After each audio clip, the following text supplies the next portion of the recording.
The Film Basement is filmed in sunny West Hartford, Connecticut, in front of a live studio audience. A very film bro-y episode of The Filmmaker's Basement. I'm Brandon. I'm Andrew. And we're going to be talking about some of the movies we saw this week, in addition to playing a little game show later on. And to start off, I think there's a movie that people would be expecting me to have seen, but I'm a little bit of a week behind on the stuff I was actually going to see. So instead, I'm going to be talking about Asteroid City. So, the new Wes Anderson movie follows a world-changing event spectacularly disrupt the itinerary of a junior stargazer / space cadet convention in an American desert town circa 1955. So this is a very weird movie, which shouldn't be surprising because it's a Wes Anderson movie, and he's very good at making very bizarre movies with very quirky characters. And in that way, it was kind of very stereotypical of him. He definitely has a type of movie that he makes, like with the quirky cast of characters that have to do something bizarre / zany, for whatever reason, in a very pastel / solid color schemed world. The only difference I think for me, at least this time, was I had no idea what was happening in this movie. Which isn't something I usually admit pretty lightly. I like to think that I can figure out what's going on a lot of the time with movies like this, but this one I was just entirely lost. I couldn't figure out what the heck was going on and what he was trying to say, which is weird because he was definitely trying to say something. For the life of me, I have some guesses I think towards the end that I got to, but I'll get to those when we get to them in a minute. So as far as it being a typical Wes Anderson movie, everything he normally does super good was fantastic here. So, for instance, the color scheme was genuinely amazing. It was kind of like I don't know what's a good way of putting for it. It was like watching a painting almost. Like going to an art museum and seeing, a really beautiful looking painting. Because, you're expecting it, it's set in, like Nevada, basically. Like some Western American deserty place. So, you're thinking, oh, it's going to be just sand and blue skies and all that, and that's it. But, Wes Anderson brings his typical game. Everything's very colorful. Everyone dresses very colorfully. All the buildings are very colorful. There's just color up the wazoo everywhere. Which is good, because I feel like a setting like the desert needs something to bring it to life and kind of make it feel very alive and vibrant, which, a lot of his movies are very alive and vibrant. He's that kind of guy.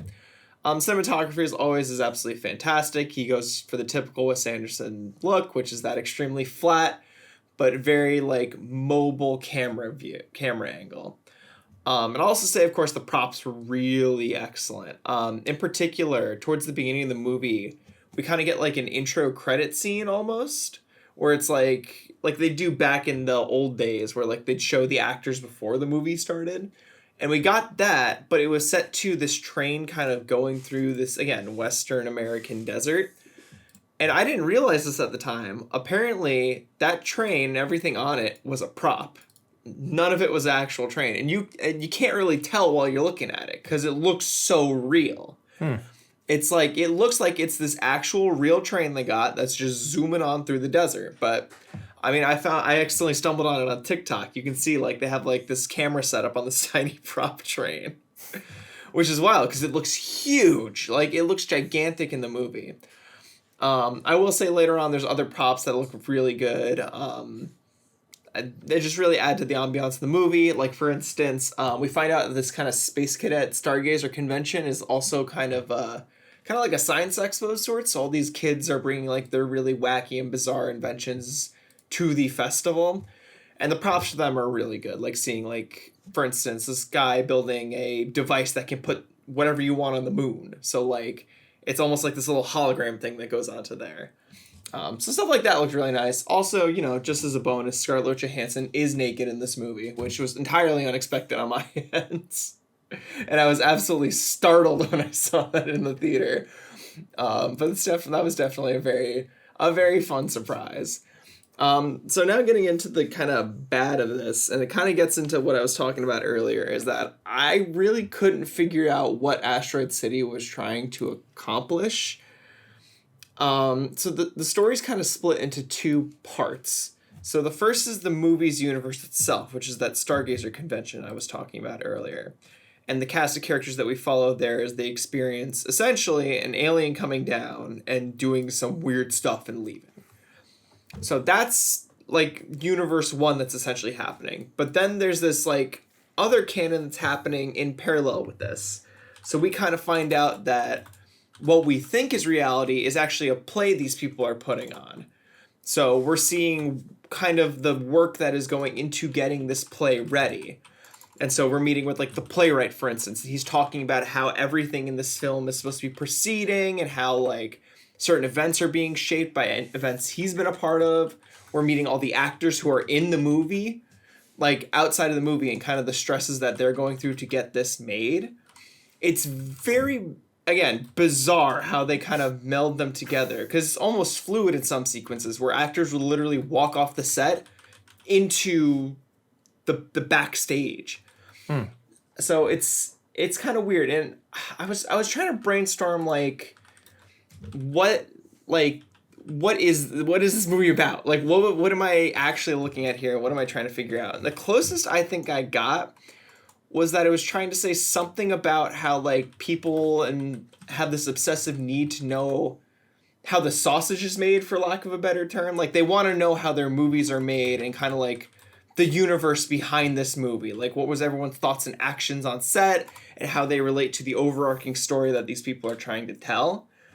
And it's like the obsession we have nowadays with wanting to know everything about a movie. I think what came to mind for me personally was like the Marvel movies, for instance. Like there's a very dedicated fan base that's behind those movies that wants to know everything and anything about the universe that this these movies take place in. Same thing goes, I think, for Star Wars. I think that'd be another good example. Like every Star Wars fan is looking for like an explanation about every single character. Like they want like a biopic about them, no matter how small their roles are.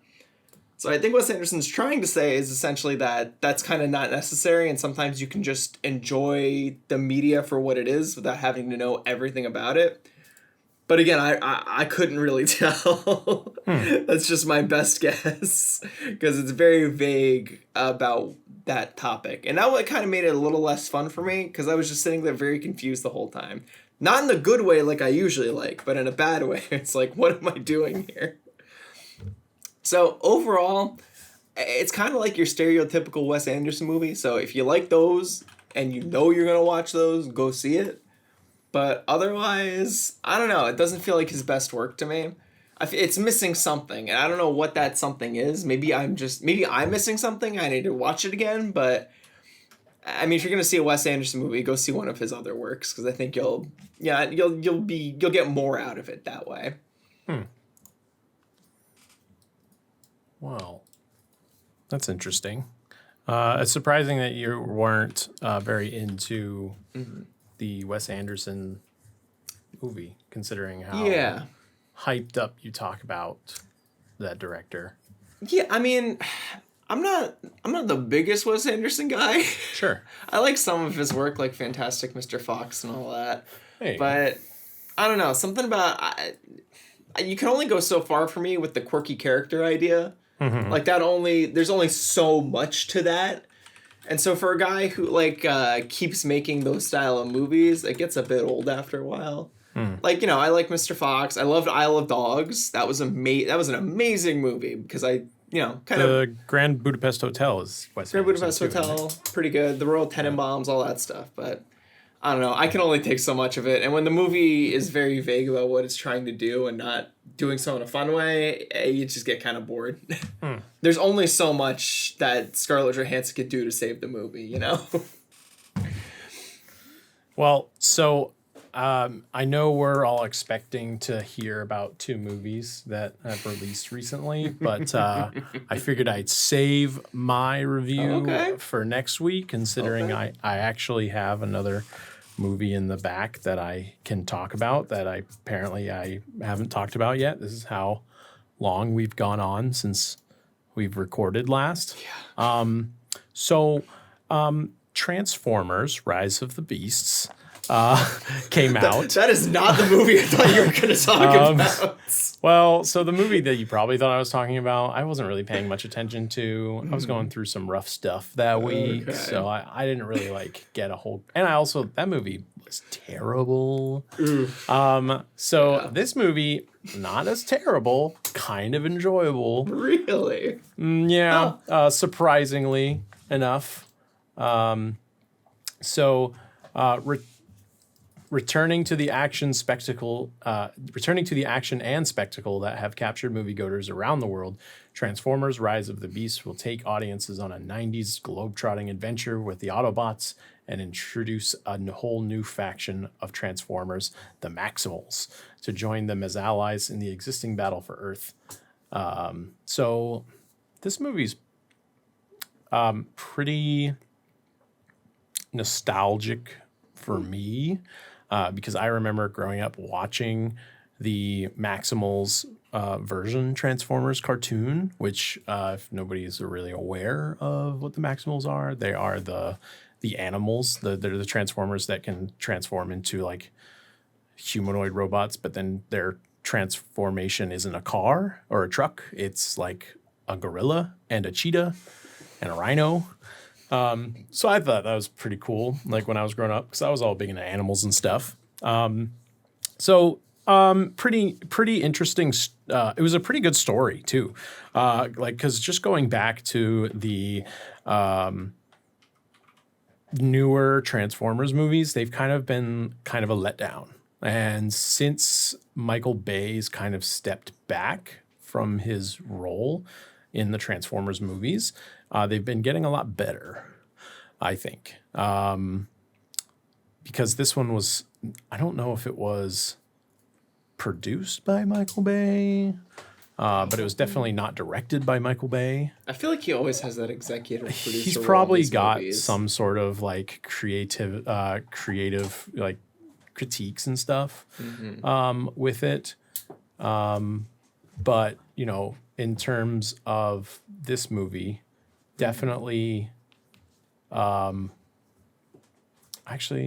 produced by Micheal Bay, executive producer Steven Spielberg, which I think Steven Spielberg has actually executively produced a majority of the Transformers movies. If that's surprising to anyone, apparently maybe it is. But so this movie follows Noah, who is the newest member of the Transformers human alliance, kind of like the civilian, the Mark Wahlberg or the Shia LaBeouf, if you will. He is now taking this role. He's I'm just going to say Hispanic because I forget which nationality. I'm pretty sure it was Puerto Rican, but it also could be Cuban. Not very sure. But, he's his Hispanic role this time. And this takes this movie's antagonist is also Unicron, which is the planet eater transformer, who is the size, who is bigger than a planet. He's a transformer that is enormous in size, and all he does is consume worlds. This also movie is not in line with any of the original movies. So all the Shia LaBeouf and the Mark Wahlberg movies are all tied together. This movie is a completely new take on the Transformers movies. It has nothing to do with the original trilogy and the newer trilogy. This one actually takes place after Bumblebee, which was the movie with Haley Steinfeld and John Cena. And they don't really mention that too much, that this is like a sequel, but the director has come out and said that is a direct sequel to the standalone Bumblebee movie, because that takes place in the 80s, and this one takes place in the early 90s. So basically, Unicron sends his minion, Scourge, I think his name was. It's been a while since I've seen the movie. To Earth to search for this lost key that will help Unicron travel throughout the universe to continue to consume worlds. And it's up to the Autobots and the Maximals, who have taken refuge on Earth for a very long time, to defeat Scourge and all the minions. I don't know. This movie got a little wonky at the end because there was a scene at the end where like one of the Transformers died, but then the human guy, like put on a bunch of armor and became like a Iron Man type of like scenario where he was like, he had a suit on that was made from the other Transformer. It got a little weird at the end. But still enjoyable, still really good. Still had really funny moments. A lot of stuff that I didn't see coming, which was nice. And because this movie came out in June of this past year, and it's been almost a month since it's released, I'm going to talk about the end of this movie because this movie sets up future movies. Because at the end of this movie, Noah is talking to a secret agent, and from what I was thinking about this secret agent is that he is part of Sector 7, which Sector 7 is the secret agency that follows and tracks the Transformers. Now, I forgot because you told me about this. So this secret agent basically hands him a business card and says, and like he's like, call me when you're ready for a job.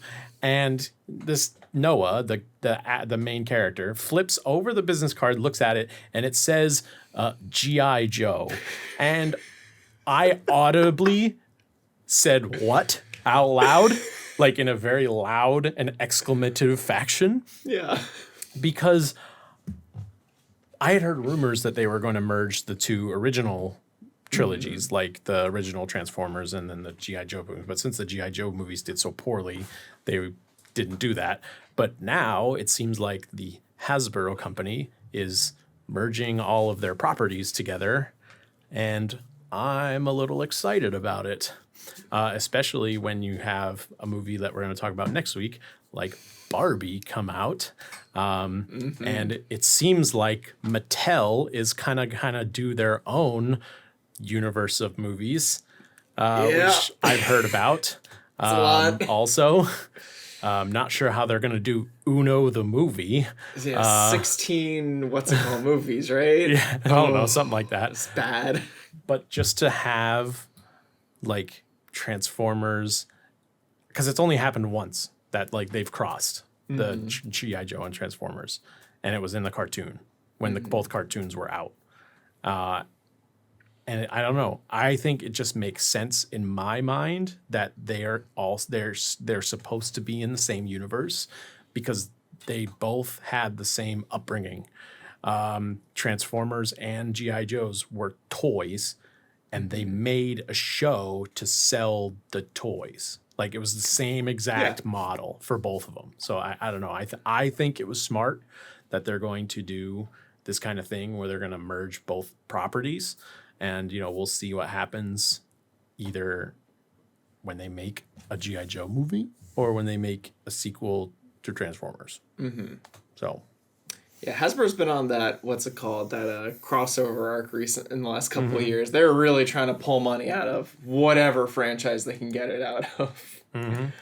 But, it's surprising that's actually kind of decent. It's also kind of surprising it's falling in the Bumblebee universe aspect, because I remember liking Bumblebee a lot when it came out.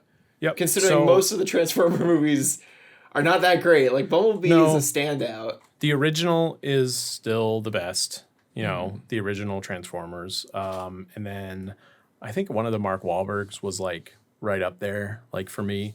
I know the second one, Revenge of the Fallen, was just way too like... It was way too out there for me. And then the third one, what was it? Is that the one where they're on the moon? Or am I thinking of the Mark Wahlberg ones? No, the third one is when like they discover that the planned mission to the moon was because they found alien technology on the moon, and it was like a transformer ship.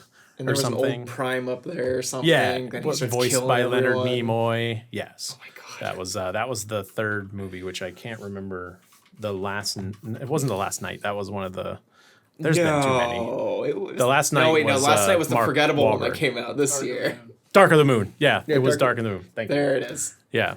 Something, yeah. Yeah. It's one of those forgettable taglines. Yeah. Forgettable movie, period. I forgot that movie came out. But it was better than Revenge of the Fallen. Because the way that they set up Revenge of the Fallen, I thought was going to be awesome. Because the Fallen is supposed to be this ginormous robot that's on fire that comes down to Earth. And they didn't do that. So that was a little disappointing. That whole franchise was a little disappointing. But who knows? Maybe from now on it's all looking up from here. Yeah, Who knows? hopefully. Okay. Well, on that note, why don't we go away from the Micheal Bay explosion side of Filmmaker's Basement and let's get into a little game show I like to call Pilot Wings.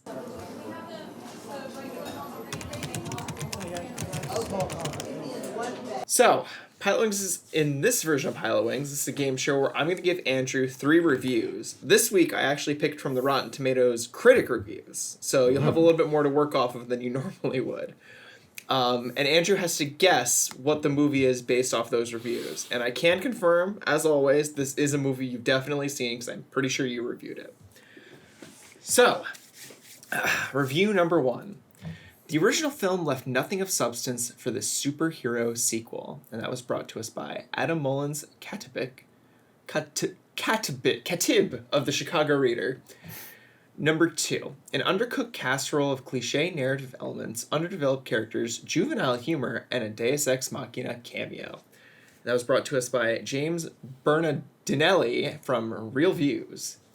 And finally, review number 3.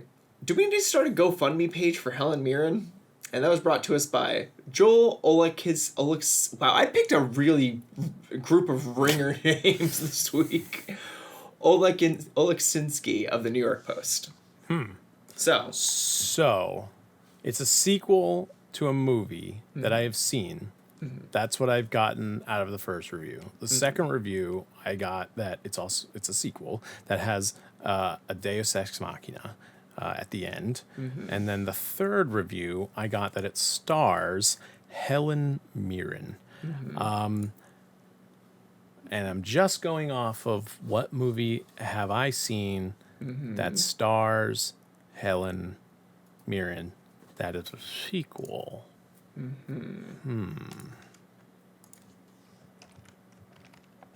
That's a tough one because, I'm just kind of racking my head around sequel movies that I've seen and that I've reviewed. And I'm like, my mind's going to superhero movies, but I don't remember any superhero movies that have or star Helen Mirren. I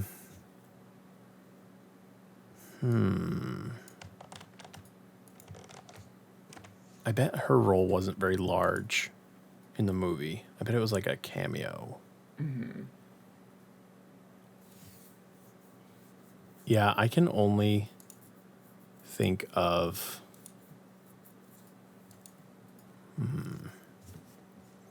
now this is tough. Do you have like a fourth? I need to check if that's the fourth one or if I put the movie there because I can't remember.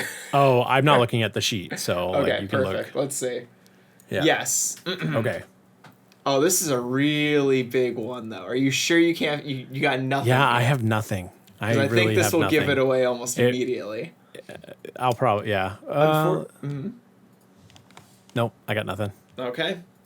Unfortunately, the new sequel proves an old adage. Lightning doesn't strike twice. And this is brought to us by Thomas Floyd of the Washington Post.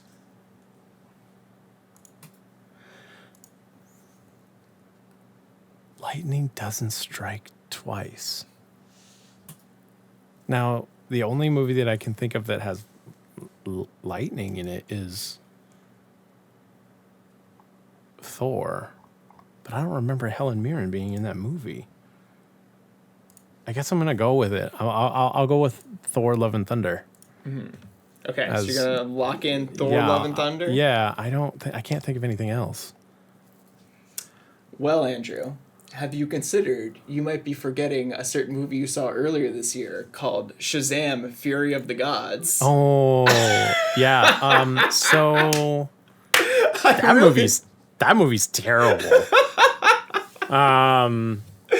And the original movie is also terrible. So I don't know where they were getting off of the sequel is worse because they were both bad.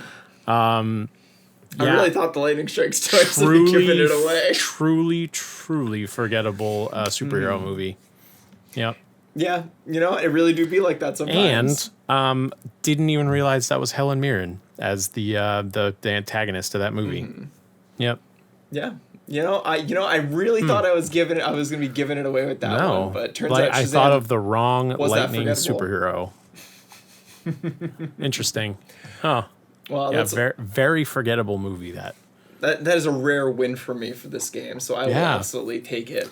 Yeah. Hopefully I'll have another stumper like that next week. But for now, why don't we talk about some upcoming movies or talk about the movie we're going to be talking about next week. Well, we're going to do Barbieheimer next week. Yes. Barbenheimer. Absolutely, we will. Next week. In fact, I'll probably be seeing either of those movies again because it's been a week since I've seen them.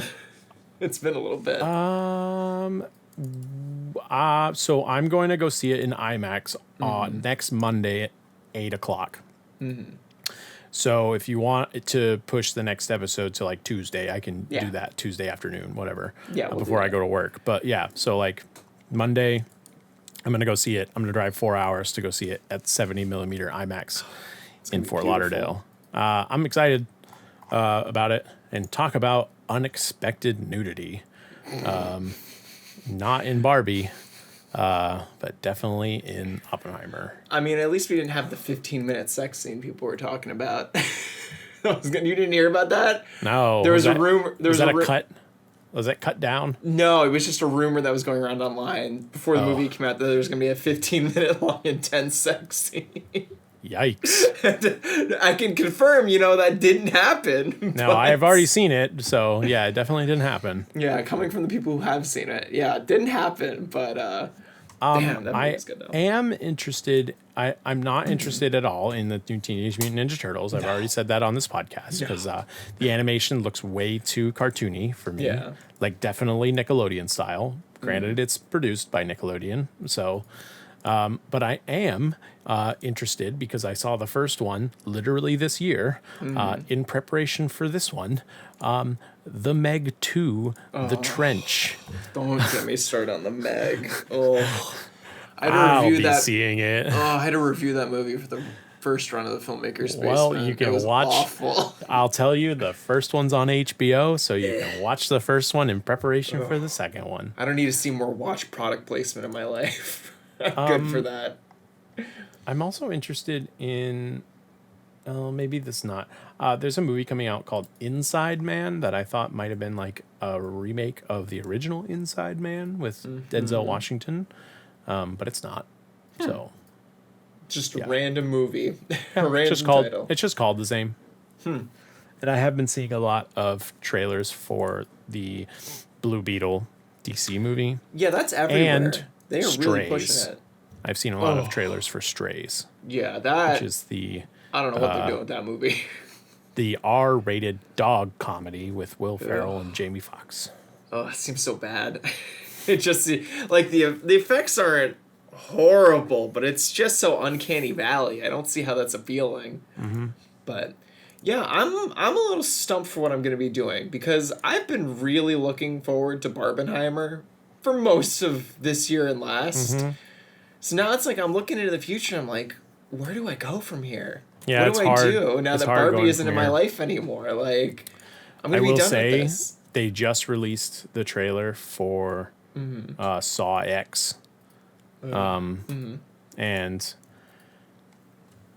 I'm always a sucker for ridiculous horror movie like that. It's a little too much for my taste. I can't do the gore. Like, I can't, like, the most I can do is, like, It. Not It. What's it called? The Thing. But even then, that's a hard watch for me. The Thing? Like, the original The Thing or the remake of The Thing? No, the original The Thing. So you can't even do the remake The Thing. I haven't even seen that. I just heard it wasn't very good, so I never got around to watching it. I mean, it wasn't. But Yeah. it's definitely way gorier than the first one. Yeah, I just like the old effects are more fun to look at, so it's like I can kind of see past all the gore, but like no, the other Saw stuff I can't do that. I am not a fan of horror movies like The Nun or The Exorcist or The Conjuring. Like I don't do demons, ghosts, paranormal stuff, but I'll watch like a gore fest like any day of the week. I don't do jump scares.